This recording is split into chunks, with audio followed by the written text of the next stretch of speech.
और सामने बैठी हुई अजीज तलबा,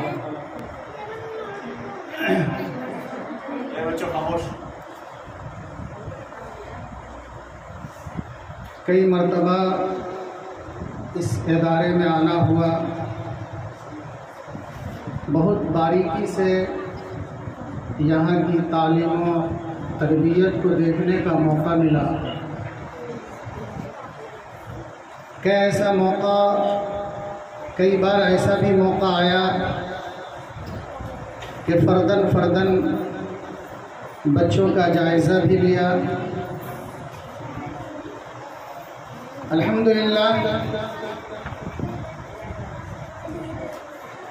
बच्चों का जायज़ा लेकर तबीयत खुश हुई और यकीनन आज के इस दौर में और आज के इस माहौल में ख़वातीन को जिस हिसाब से सींचनी संवारनी चाहिए, जिस तरह की तालीम और तरबियत देनी चाहिए, आपके इस इदारा जामिया हफ्सल बनात में मैंने पाया। दिल से दुआएं निकलती है क़ारी रहमतुल्लाह साहब दाऊदी के लिए, जो इस मदरसे के बानी और मुहतमिम हैं, और फिर उन असातिज़ा के लिए, मुअल्लिमा के लिए जो इन बच्चों पर मेहनतें करती हैं।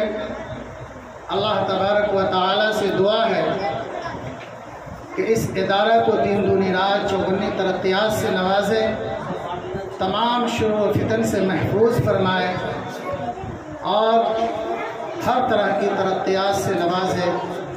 अल्लाह तबारक व तआला अभी जो बातें कही गई है, सुनी गई है, उन तमाम बातों को अल्लाह कबूल फरमाए और हम सब के लिए निजात का ज़रिया बनाए।